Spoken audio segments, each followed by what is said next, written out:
Testing.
Good afternoon, ladies and gentlemen. My name is Gerald Kinosi, and I'd just like to thank you so much for joining us in our very first session titled Types of Union in our Legacy Blueprint series, which is basically a 4-part series aimed at educating people regarding proper estate planning, from the types of marriages that they choose right up until the administration of their estate. So thank you so much, everybody, for joining us today. Just going to ask us to just wait, 5 more minutes, just to allow those who are going to join us be able to join us today. But yeah, please do stick around, and thank you so much for being a part, taking time out of your day for being a part of this presentation. Thank you so much. We will be back in around 5 minutes. Thank you so much.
Uh, Ladies and gentlemen, while we are just waiting for other people to join, I just want to quickly acknowledge.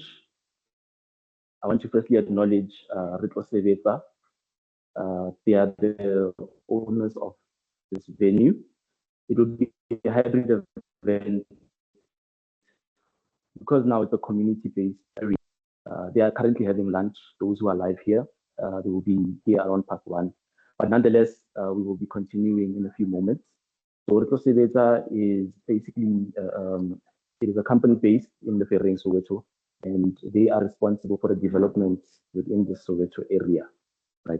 So we just want to acknowledge them and thank them for giving us this opportunity and for partnering with us so that we may be able to educate the community regarding very important legal problems and legal issues that need to be dealt with in order for a person to properly plan their estate. Now, my name is Gerald Kinosi, and I am from Legiscore Legal Consultants and Advisors. I'm a legal advisor and consultant by profession, and we are essentially here to ensure that we educate you to the best of our ability regarding types of unions in South Africa, so that when you do eventually decide to get married or be in a union in the near future, then you know which union to choose, which marriage regime to choose, so on and so forth. So that's basically what we will be covering today. And another partner that I'd like to speak about is Roscott. It is a non-profit which is from Retlosebetsa. They are also responsible for community development. They have also partnered with us today to ensure that we are here. And I just want to apologize in advance if you see a little bit of movement. There will be people coming in. As you know, there's a truck outside and people are having lunch. So please kindly bear with us. But thank you so much for being a part of this. I will be starting the presentation within the next 2 minutes. Please kindly be patient with us just to allow people to join. Thank you so much.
Right, thank you so much. We will now start. I just want to mention a few things. Since I'm presenting, there's a lovely lady behind the computer. Her name is Tirimusa Sopona. She's the moderator.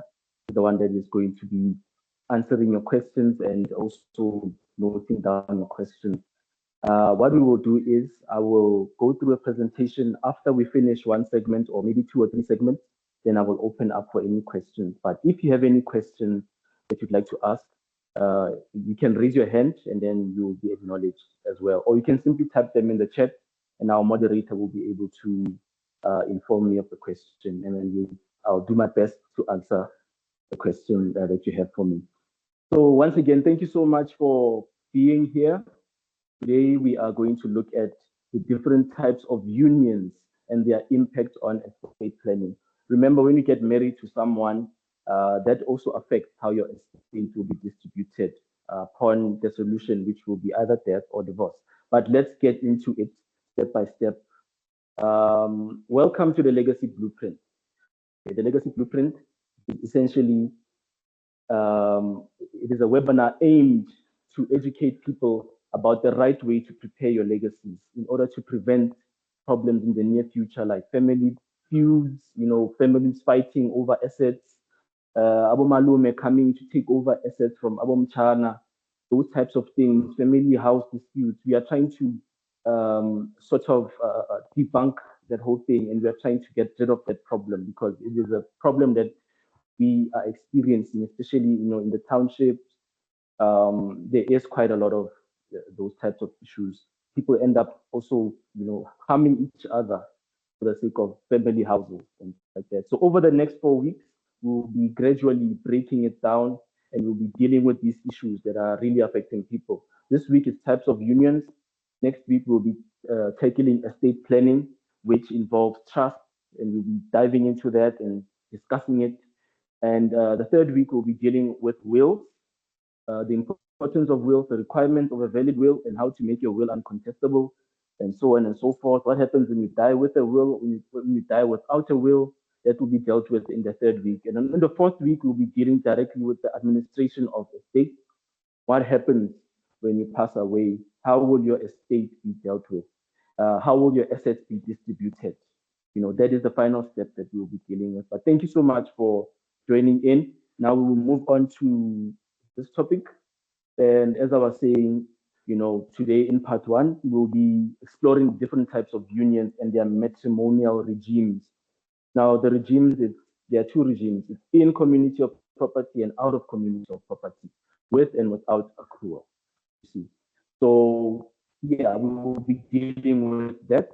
And we'll also be, discussing how your marital status will impact your estate and how, your estate will be distributed upon dissolution, whether it's divorce or upon your death, your untimely death. God forbid. So, what is a union in law? What is a union? So, in the context of estate planning, a union is a legally recognized relationship between two people. Now, in South Africa, of course, it's customary law. So, but we're just going to simplify it for now. We will get into the customary law side later. But it is between two individuals, and when they get married, two people, each one comes with their own assets and their own liabilities and debts. So depending on which regime, for instance, community of properties, two people coming together, forming one estate. Whereas if it's out of community, two people, they have two estates and they never come together. Understand? And the law recognizes various forms of unions, and each of them have their own set of rules that need to be followed, which we'll be diving into shortly, and we will be diving into them in detail. So what is a regime, a matrimonial property system? It's what I basically, discussed. It takes how your assets and liabilities, are owned and managed during the marriage, and how they will be distributed upon dissolution of the marriage, basically. And this is a critical decision that you need to make before you get married, so that you understand what it is that you're signing yourself up for. And it influences, what forms part of your deceased estate. Is what I'm saying, that the matrimonial property system will dictate how the assets will be shared upon dissolution of the marriage. Okay, so this is another part that is important. Before you even dive deeper into this, you need to understand, what degrees of kinship in marriages are prohibited. So in other words, who can you marry? Who can you not marry? I'm just going to dive into that quickly. So these prohibitions essentially prevent marriage between individuals who are too closely related. The reason behind this is because we know that, if you do marry somebody who's not even married, but if you have a child with somebody who's too closely related to you, there's a possibility that the child could be deformed. So medically speaking, it is, a big risk as well. So it's there to prevent genetic risk, to uphold societal and moral norms. So in other words, it's to ensure that the society does not delve into such things, because it's going to put the offspring in danger. So these rules are there to ensure that you follow them for our own good. You understand? And it applies across all South African unions. So all the unions, these rules apply. So you cannot marry the following people. Direct bloodline. You can't marry your parents, obviously, your child, your grandparents. You can't marry your grandchild. It's not allowed. The marriage will not be accepted. It will not be seen as a legal union between two people. You understand? It's prohibited. There's also collateral line. This is collateral line. So you cannot marry your brother, your sister. Your brother or your sister. You can't marry your siblings. Affinity. The third one is affinity. In-laws. So you can't marry your mother-in-law. You can't marry your child-in-law or your stepchild. You can't do that. Not allowed. You can, however, marry your sister-in-law, your brother-in-law, because that is an exception. And you can also marry your cousins. It is allowed. And I know it sounds a bit taboo, but you can marry your cousin. It is permitted for you to do that because you're not too closely related via blood. Yeah, and another note is that there are some laws or customs in customary marriage that may allow such to happen. But remember, this is a general rule that applies to all the unions, except where there are exceptions, specific exceptions. Okay. All right. So before we move on, I want to ask if there are any questions. You can just raise your hand. You can type. Then Teddy Moso will be able to unmute your mic.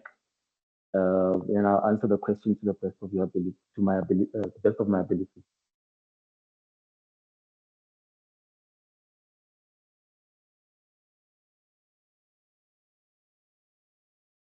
No question. Okay, great. So if you have any questions, please write them down. I'll be able to tackle them at the end of the presentation. So we are entering the first type of union in South Africa. This is the most common one. When people go to Home Affairs and sign, most of the time it is a civil marriage. Okay, it's a traditional sort of way of getting married that we are used to as South Africans. And yeah, it's essentially an agreement between a man and a woman. It is monogamous in nature, so which means that it's one man and one woman in the marriage. You cannot, under any circumstance, be in a civil marriage and then also a customary marriage, or you cannot marry two people in a civil marriage. It has to be one and one. Okay. They are governed by the Marriages Act as well as other acts and common law as well, because we do know that the law keeps changing, especially through the courts, and that provides a precedence in which we need to follow and ensure that we abide by those. So it is governed by that. Moving on, requirement for the civil marriage. It says that engagement, normally it happens prior to the marriage, but it's not a prerequisite.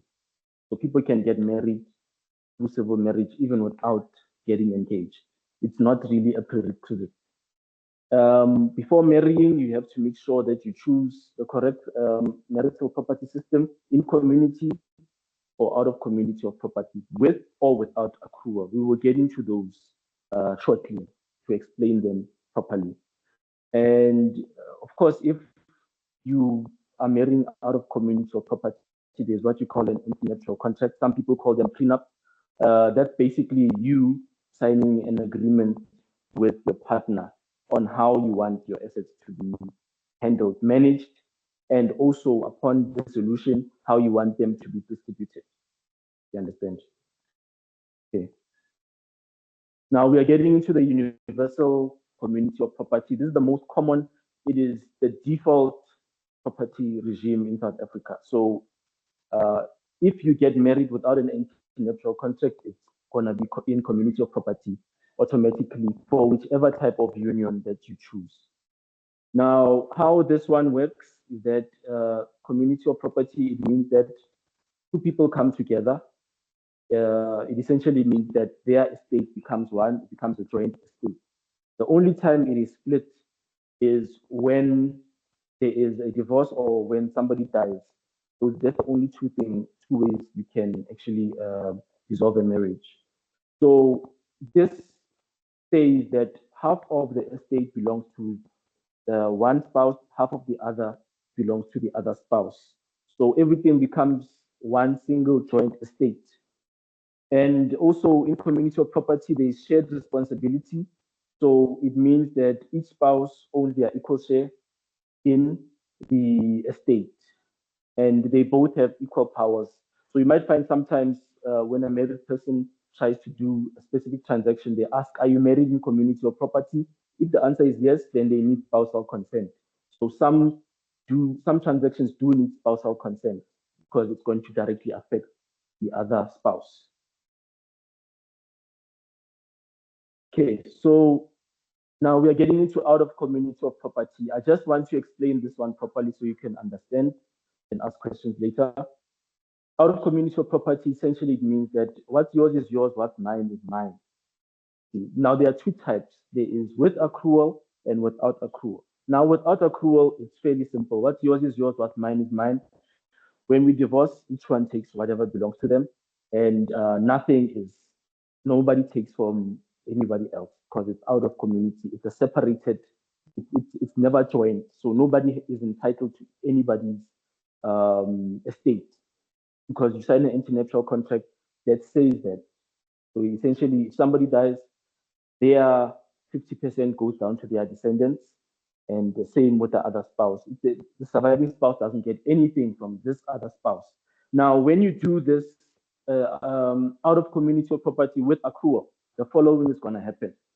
It says, what's yours is yours, what's mine is mine.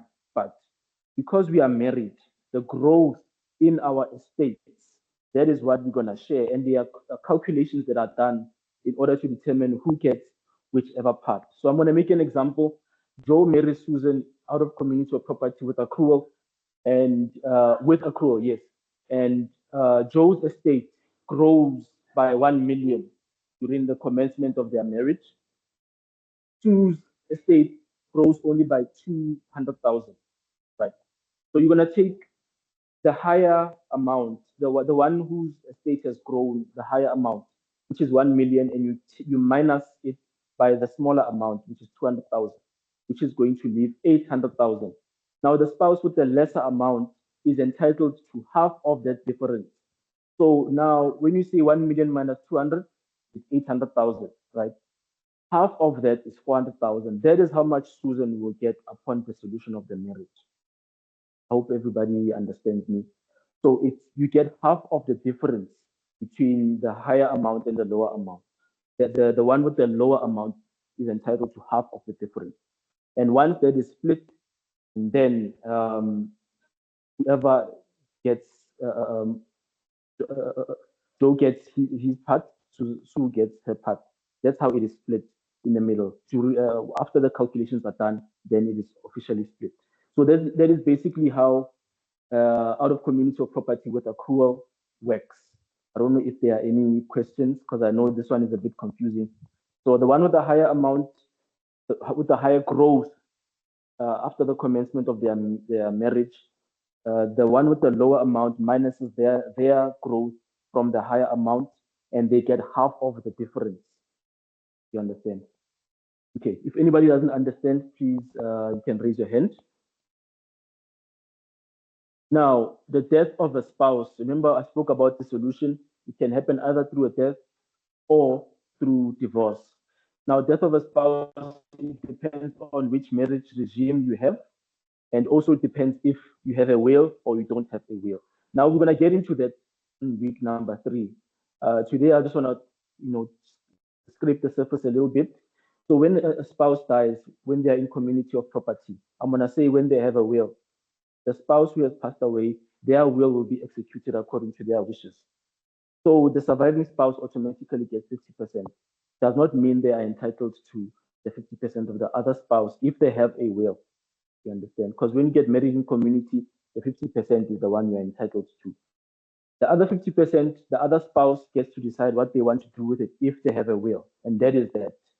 Now, if you die without a will, the estate will be distributed according to the Interstate Succession Act. What this means is that the state gets to decide what happens to your estate. And how it works is that 50% goes to the surviving spouse. The other 50% goes down to the descendants. Now, if it is less than 250,000, the surviving spouse gets everything. The children do not get anything, right? I'm just making an assumption that there will be 2 children, right? And let's say, for instance, the estate is worth 1.2 million.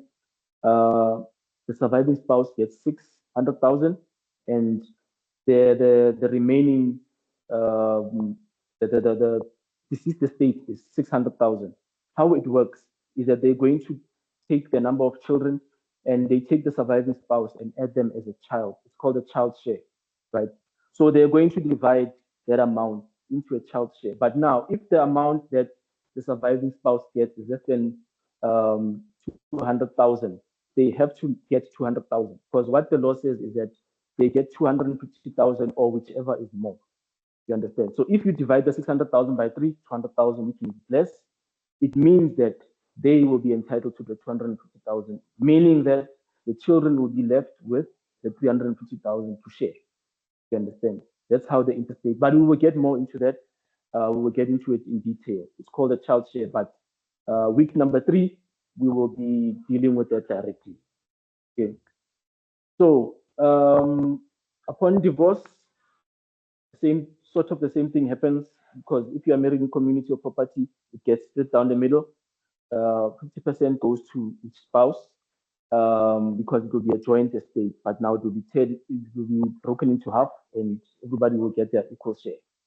Out of community or property, nobody gets the other person's share. They're not entitled to it. With accrual, the same calculations that I explained to you earlier on.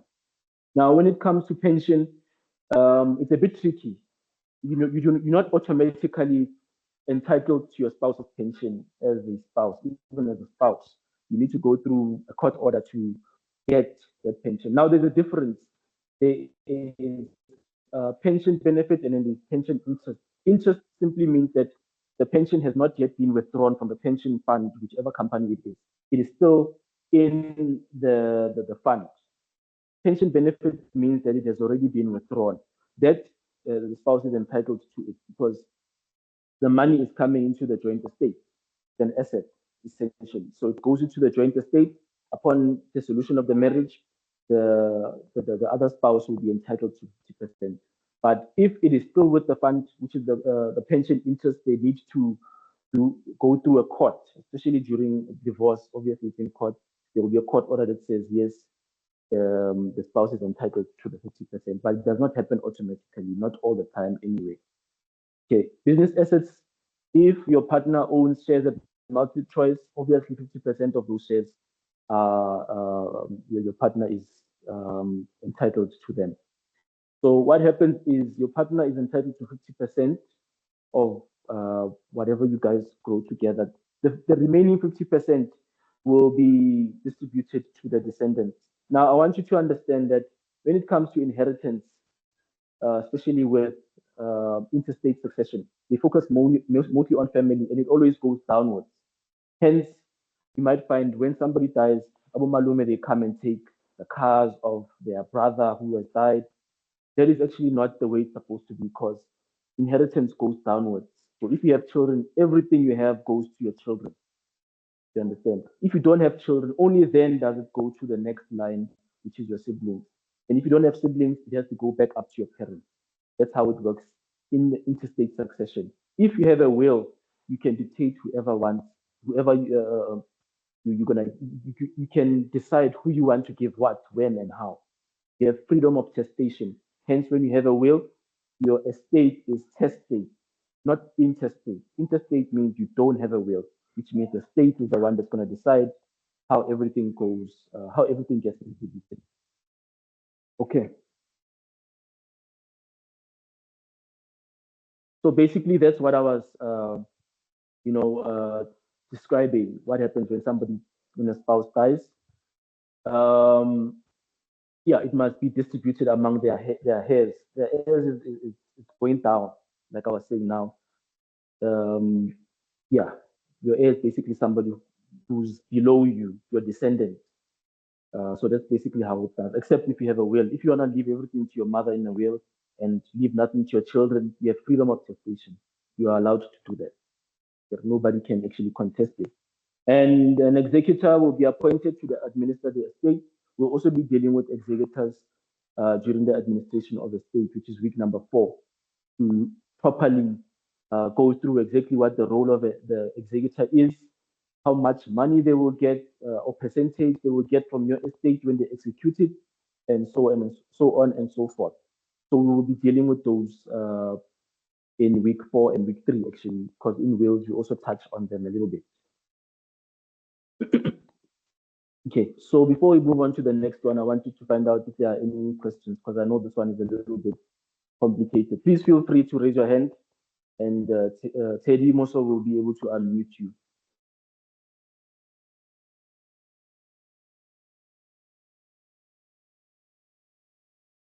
If maybe you are too shy to ask, please type in the chat. We are also available on the chat.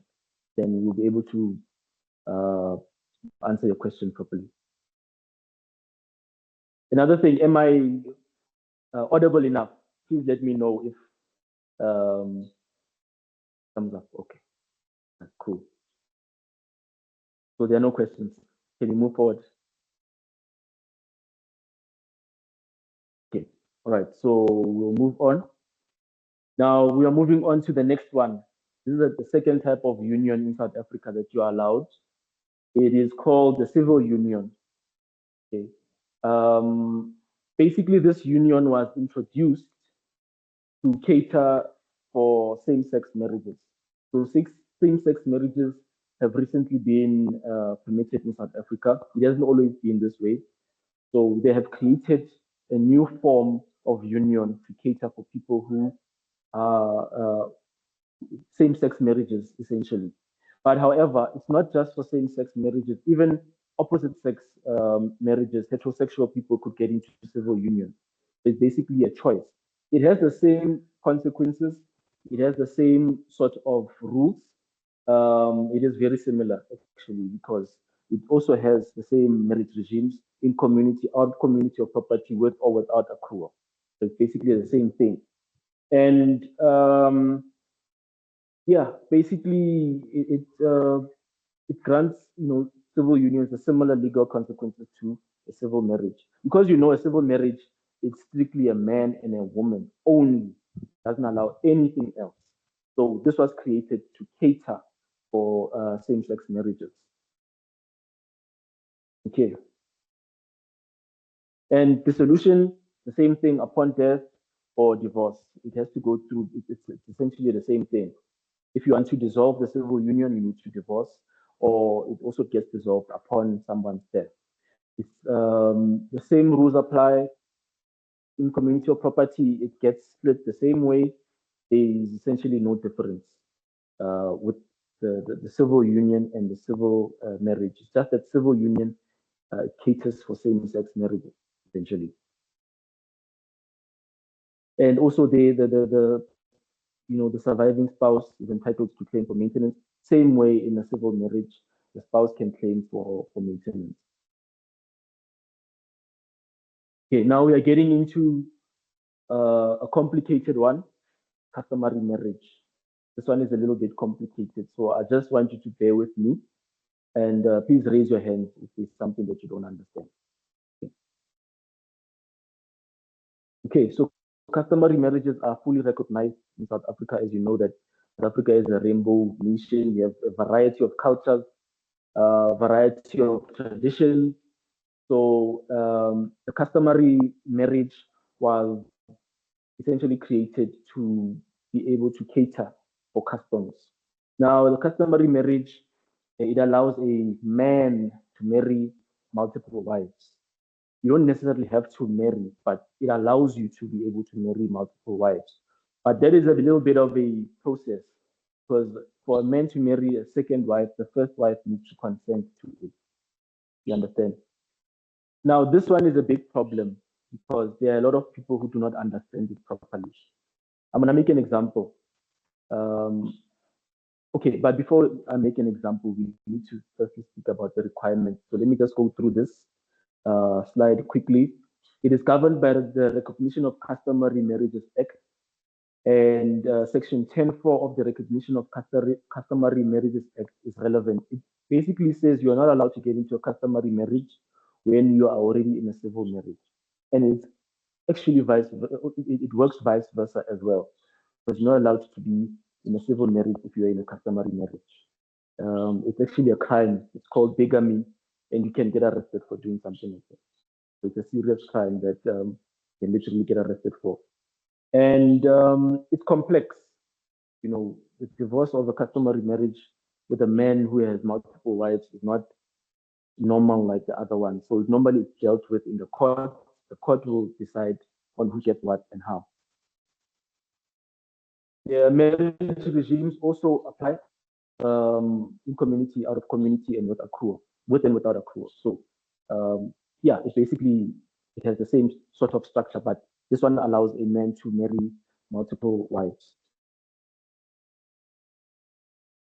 Okay, so here's the requirements of a valid customary marriage. Now, I must say that a customary marriage, by default, it is in community of property, unless you have an anti-nuptial contract, just like all the other unions. So, community of property is always the default marriage regime in South Africa, right? So, there needs to be customary law observances. So, in other words, there needs to be a meeting of uncles, or let's say a meeting of the family, which can be also described as some sort of a ceremony, a negotiation of some sort. There needs to be lobola that needs to be paid, right? The two spouses need to be of age, they need to be over 18. If one of the spouses or the spouses are younger than 18, they need their parents or guardian consent to get into these marriages. Okay, the most important one is that both spouses need to consent to it. So one cannot be forced to get into a marriage if they don't want to. That is a very important requirement. I think it's a requirement for any contract, actually, that there needs to be some sort of meeting of minds. Because if there is no consent, then it can be invalidated. You understand? It could be an invalid contract.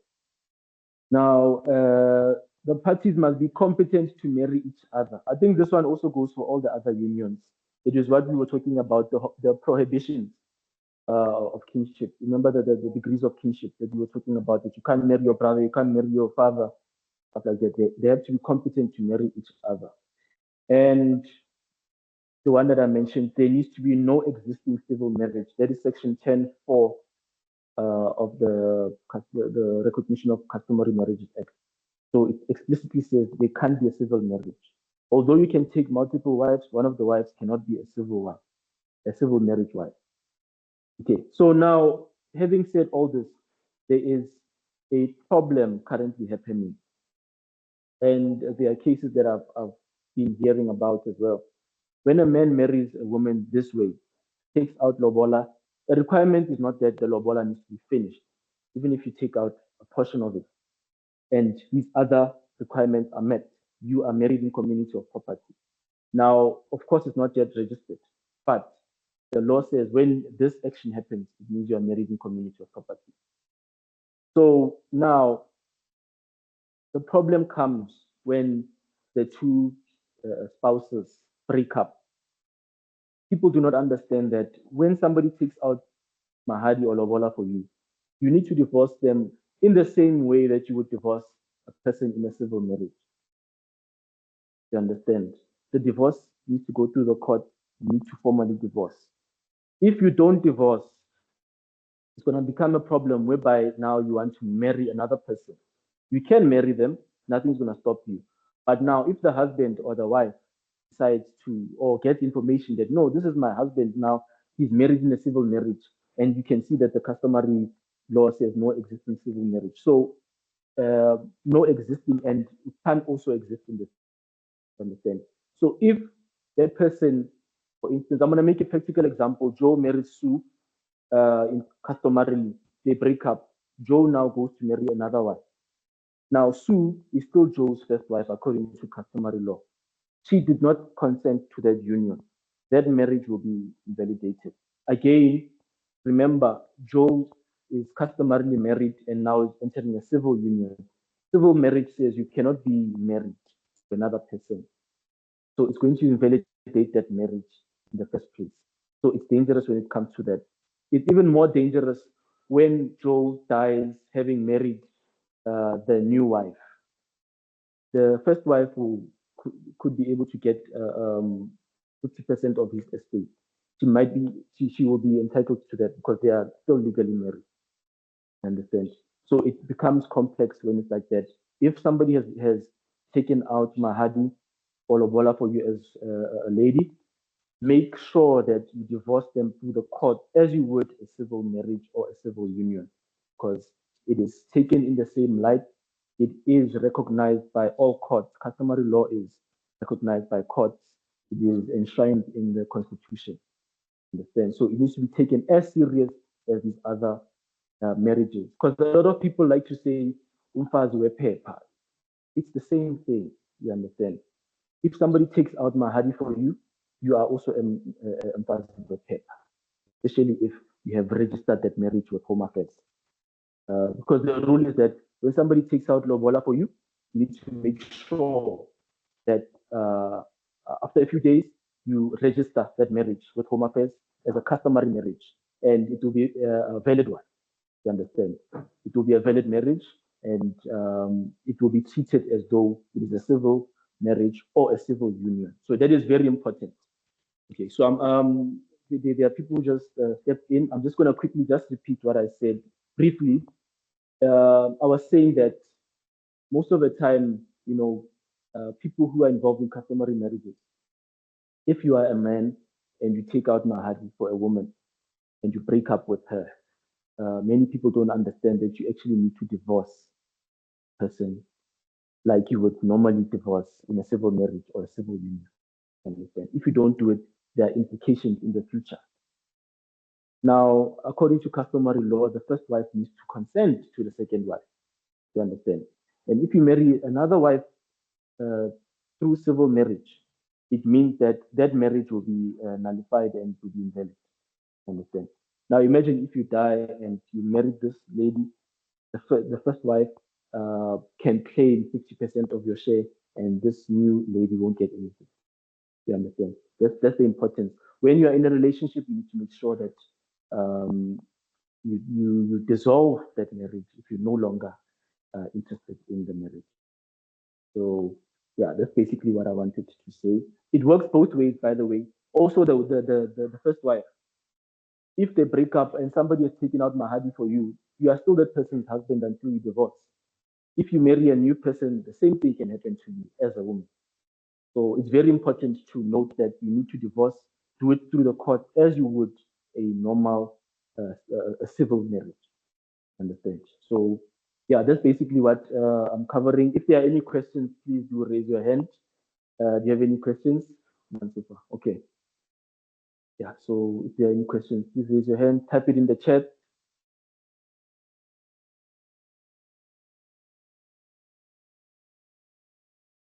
Okay, so Tedimoso says there's no questions. So we can move on then. Okay, so this one, not really a formal union, it's informal. This happens when we call it partnership, some call it cohabitation. So when two partners are living together, right, they are not married, it's not legally recognized as a union. It is informal, but however, it is also impactful. So it is a form of union that informal union that a lot of people are opting for, especially in this day and age. A lot of people are scared of the divorce rates and all of that, so they take the safer option to become life partners. Okay, so it's basically a relationship where people live together without entering a legally binding or legally recognized marriage or union. Understand? But now, okay, like I was saying, millions of South Africans are doing it, and yeah, it's known as cohabitation. It can be same-sex or heterosexual. Some people call it partnership. We all have our own variation. Girlfriend and boyfriend, it's sort of the same thing, but the intention is that you are life partners. You are partners living together, trying to build something together. That's basically what it is. Now, it doesn't have an automatic legal status, so it means that you will not get the benefits automatically of a spouse as if you are married in a civil union or civil marriage or customary marriage. Okay, and in order to protect your relationship, you need to do this through agreement. It's what you call universal partnership. It's express contract. It's actually a contract stating the terms of your relationship. The contract basically states that I am with whoever, our assets are so and so, we both own it, our responsibilities are so and so and so and so, but it doesn't necessarily dictate what happens when somebody dies. That will be dealt with through a will, which is important for you to actually have it. So a partnership, each party will contribute labor, money, skill, or whatever into their relationship. Um, yeah, it could be an express or a tacit agreement. A tacit agreement is basically showing that this person is your life partner through your action, introducing them at home, living with them for more than 10 years. That is a tacit action showing that indeed this person is your life partner because it's shown through your action. You are essentially showing that this person is somebody that I've chosen to be with, and yeah, they will be sort of declared as your life partner. But that is difficult to choose. I always advise rather go through the express, something written down, something that can't be disputed easily. Because the person could easily say, no, this person wasn't living with me. In fact, we broke up and we were angry at each other. She was living, or he was living with, his or her parents, wherever. You understand? So it's important to have it written down. Um, yeah, you can also have joint ventures. Contract could also state that we share business together. Um, whatever it is, between the two of you, get a notary, an attorney, make sure that it is signed, or even get an attorney to draft it for you, just to be sure. But that's basically what this means. Um, yeah, as I was saying, a will is important for inheritance because if you are in a life partnership and you die without a will, the estate will be distributed according to the Interstate Succession Act. So the state will decide what happens to your estate essentially. And most of the time, actually not most of the time, the interstate succession focuses on family. So which means the life partner will be left out.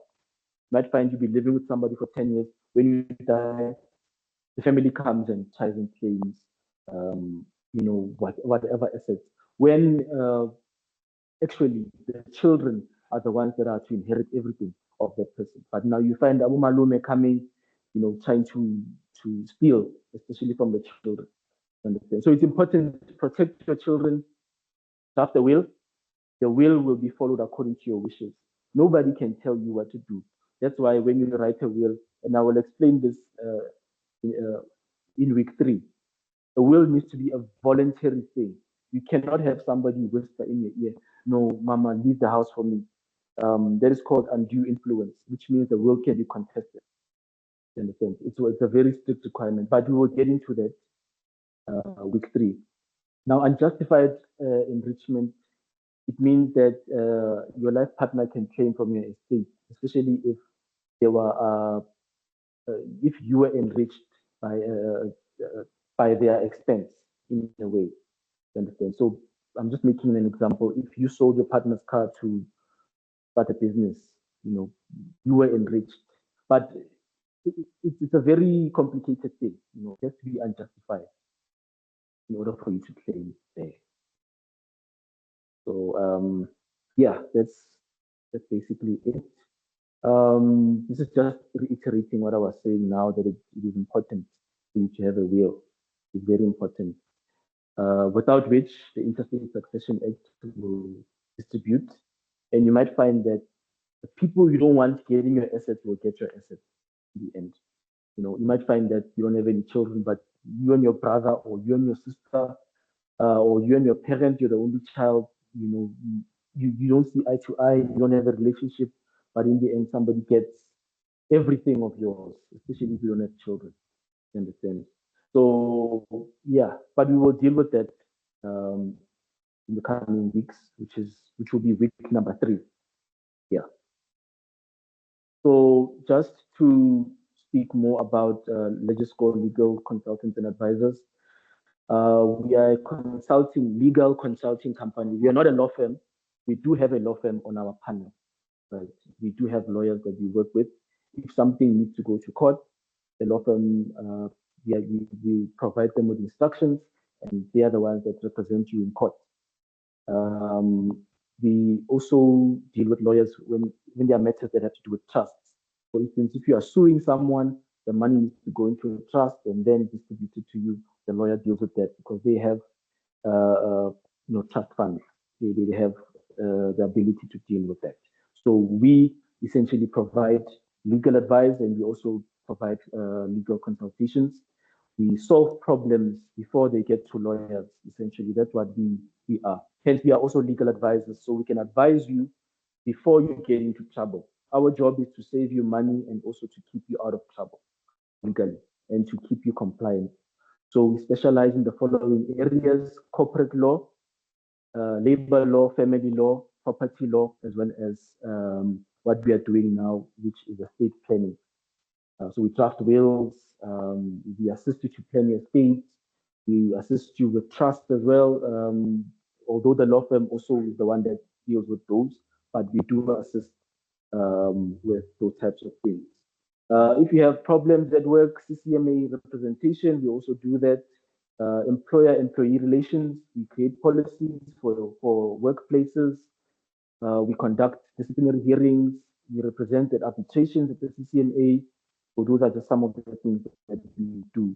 Family law, we do divorces, obviously through our panel, the lawyers, but we are the ones that, we will conduct the research for you, the consultations and everything else. Yeah, that's basically it. And if you have any questions, now is the time for you to ask questions. And here is our contact details if you need to know more about us. If you have a question, if you want to schedule a consultation, if you want to divorce somebody, if you want to sue somebody, contact us on those details. I'll be taking questions if there's anybody with questions. You good?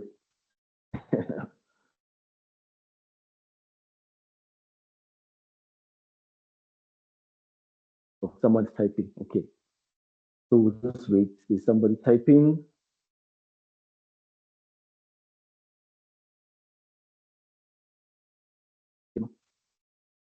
Oh, Fabi, Teddy says you are typing. She says it's been a while, so we just want to confirm if you're actually typing something. Thumbs up. Okay, so she's typing.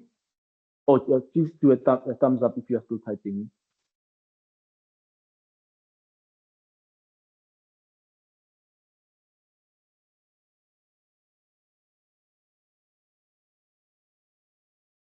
Yeah, so we're also available on WhatsApp on that number. Okay, we have a hand. Yeah, you can unmute.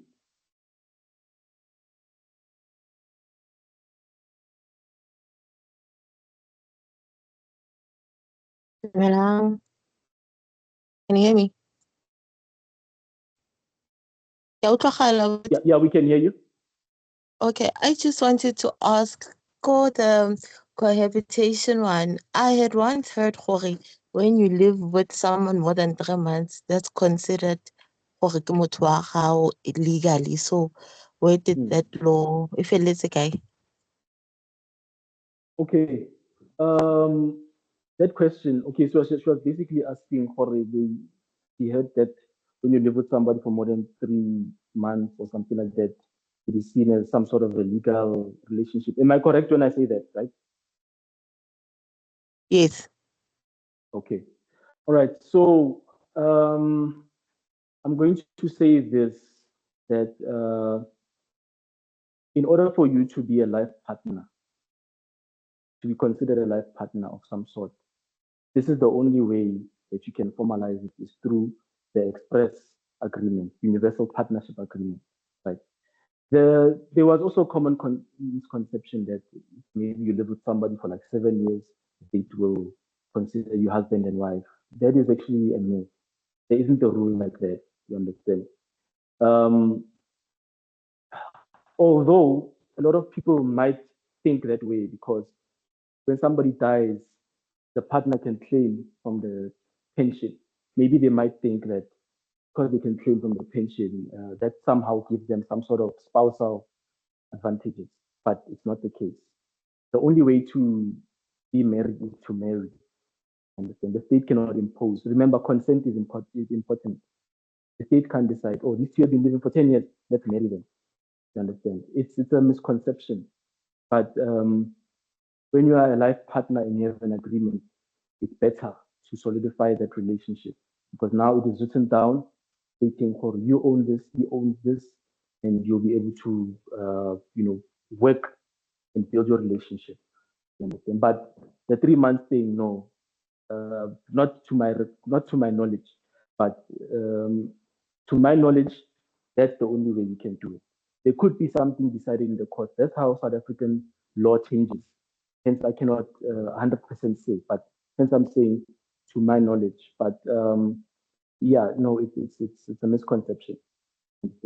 Yeah, there's a question here in the studio. Yeah.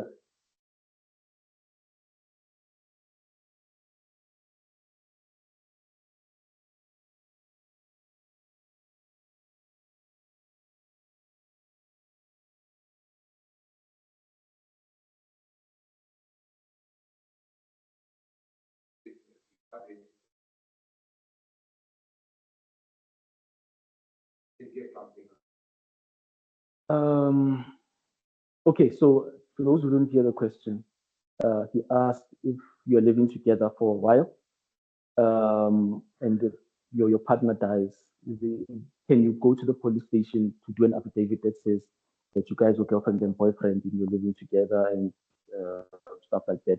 Just to get benefits, I guess. Yeah. Or before.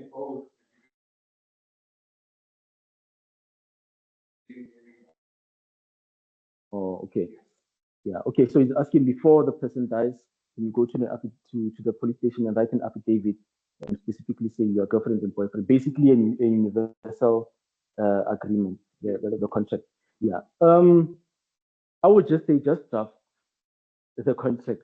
I want because going drafting an affidavit, um, it might have disadvantages. Whereby a contract is a direct contract between you and I, and it's legally binding. Understand? An affidavit is something that you use to normally testify or say something under oath. It could maybe assist, but I would say instead of going to the police station, draft it, then go to the police station and sign and maybe have the commissioner commission it. Maybe that's a better option because you're going there anyway. Just go with something, whatever you're gonna write in the affidavit, write in the universal contract or universal partnership agreement, life partnership agreement. Yeah. Yeah. Is there a question?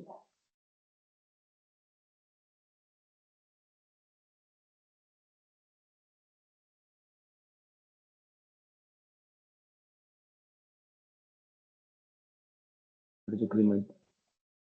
No, not really. Because remember, ne? Oh yeah, Fabi, this is for you, ne? When you marry, I'm just gonna make an example. When you marry in community of property, when you marry, you already have access to your 50%. You don't have access to your partner's 50%. So the will dictates what happens to the other partner's 50% or your 50%. So the will essentially it's what happens after you die. You understand? Your partner can choose to put you in the will or not, but they have freedom of testation. They can choose whatever they want in the will. But the will it does not conflict with the marriage agreement because when you are in a civil marriage and you are in community of property, already 50% of the whole estate is yours.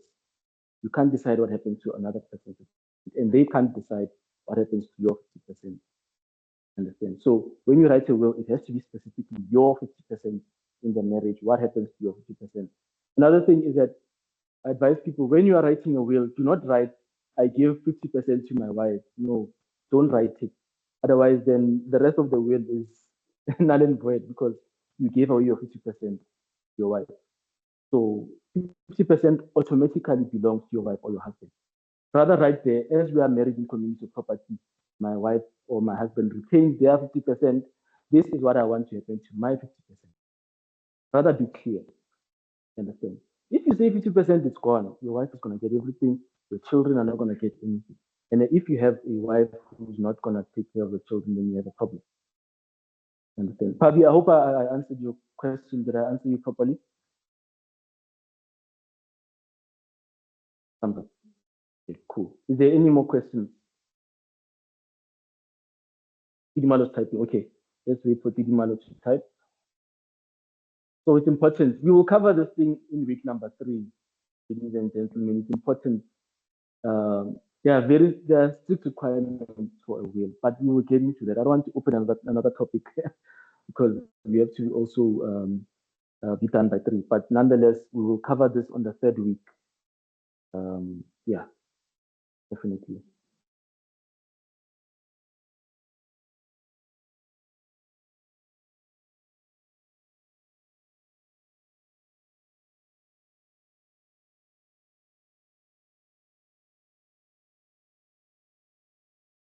No, it won't be valid. But now, it won't automatically not be valid.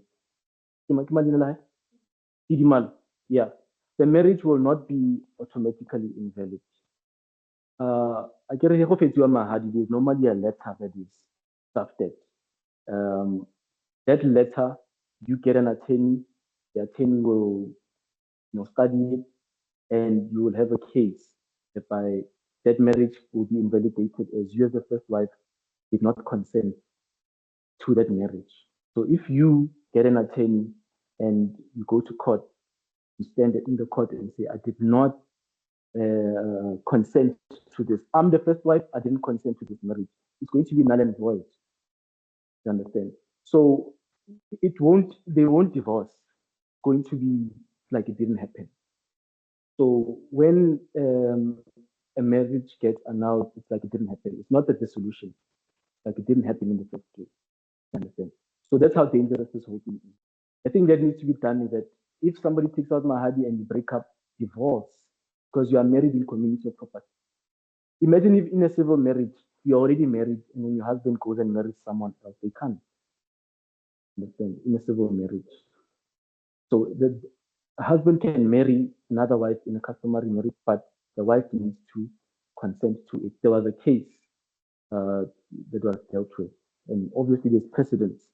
So since that case was dealt with, the higher court needs to be applied everywhere.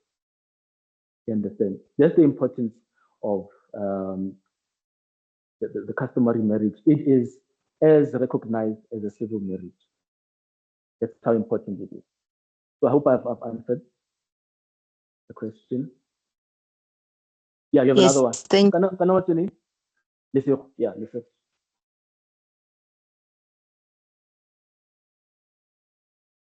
Usha. Okay, all right, awesome. Yeah, listen.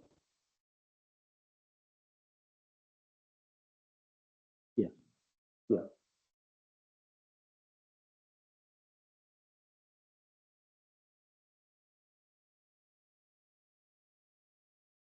Okay. So basically, a prenup or international contract, it's what guides the regime of out of community of property. When there's a prenup, it means it's not in community of property. So if you go and sign home affairs without an international or a prenup, it's going to be in community of property automatically. It's the default marriage system in South Africa. And this applies for even customary marriage, civil union, civil marriage. It applies for all of them. If you marry without an international contract, it's going to be in community of property. So now the prenup and international contract basically just says we are not getting married in community of property. Out of community of property, there are 2 subtypes, right?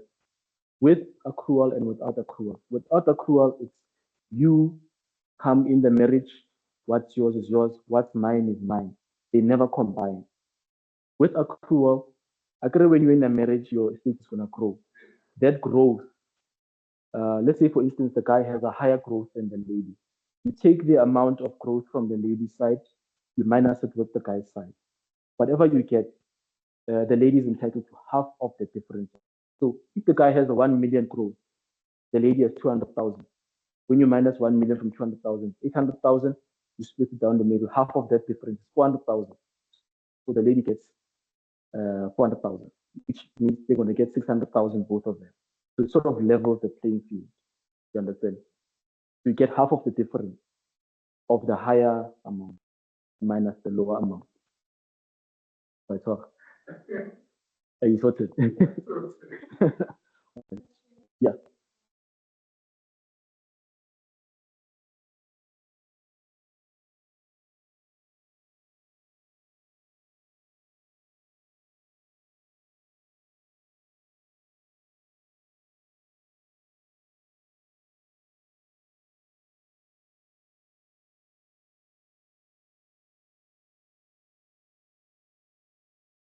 Okay.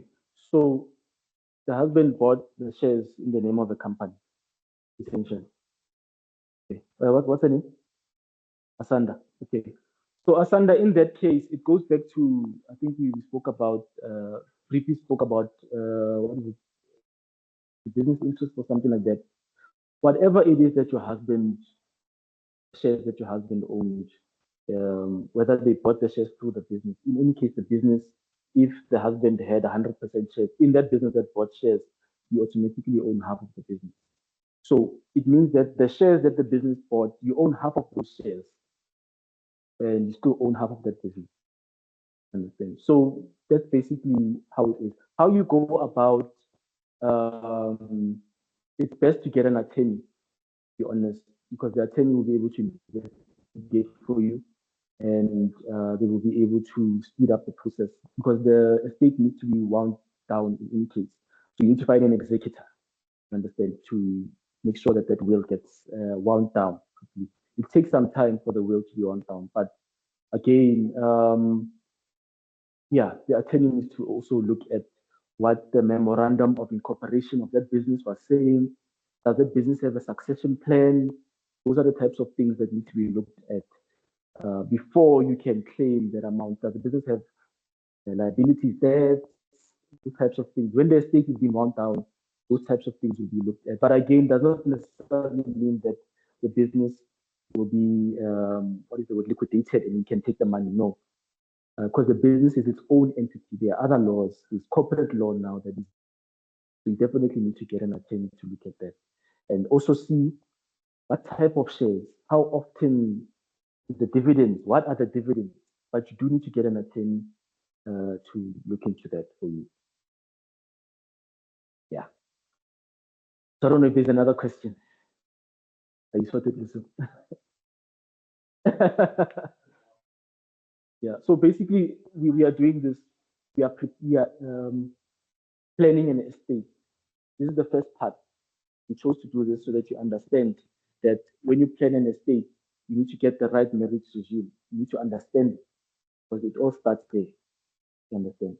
And yeah, we chose to start with this. Next week is estate planning. Now we're getting into trust and that sort of thing. So you could understand how to plan the estate properly.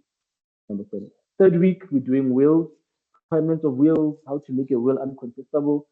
Then the fourth week, we are doing administration of estate so that you understand what happens when an estate is being administered. Because a lot of people think when somebody dies, they have R1,000,000, they're going to get the R1,000,000. It's not the case. You understand? There's a process. It can even take 1.5 years before you even get that money.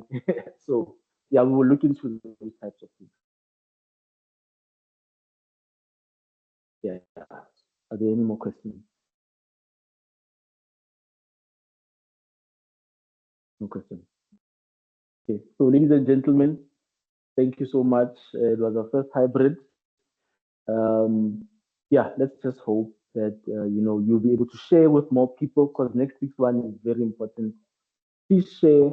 We will be sending out another link for the week 2 webinar. Please, when you get the link, please share it with other people so that they could join. Because I am of the view, the reason why I started this is because I would like people to understand more about these topics. That's to prevent a lot of things from happening, especially this thing of people fighting for assets, fighting for houses, for cars, and stuff like that, whereby there is already a law that specifically says who must get what and how. Or you can even write it in a will to explicitly say, um, who gets what and how.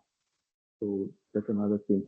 We will also talk about um, what is included in an inheritance. So when we are doing estate planning, uh, if let's say for instance there's a house that is being left, the family house, one of the kids marry, does that house automatically get included in their estate? We will talk about those things then, because it's a very tricky one, but we will get into that. I think there's a question. Yeah.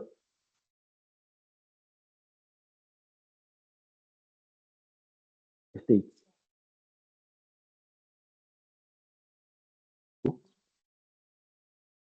Oh, okay. Yes, we do deal with the administration of the state. Remember when I said that we have a law firm on our panel that will be able to deal with this. So yeah, we do it, and whether there's a will or there's no will, whether it's interstate or testate, we can assist with that. And yes, it will be made available on YouTube soon because we are starting a channel. But please look on the Legiscore page. Legiscore Legal Consultants and Advisors. We have a Facebook, we have an Instagram, TikTok, LinkedIn. We'll be posting it on there so you can check it out there. So hopefully the manual is sorted. Okay, all right, awesome. So is there any other questions before we leave? If you have any questions after, you can contact us on WhatsApp or you can contact us on the email address gethelp@legiscore.co.za, and we'll be able to give you assistance as much as we can. But remember, some questions require consultation. So there might be some questions you can't answer off the bat. You need to consult, you need to research. So yeah, we will just invoice you for that and we'll take it from there. Yeah. So no more questions. Okay. Thank you so much, everyone, for joining today. Thank you for your participation. I am humbly asking that please share the link. We will post it on our pages. Please share the link with your family members because next week's one is important. We're dealing about trust. You will get a better understanding of why generational wealth. I'm not being funny or anything, but amongst the white community as well, why their generational wealth is so lasting. Because not all of them, but some of them do apply this principle. So let's meet next week and we will talk about the trust. Thank you so much, ladies and gentlemen. Have a good evening, and we will see you guys next week. Thank you.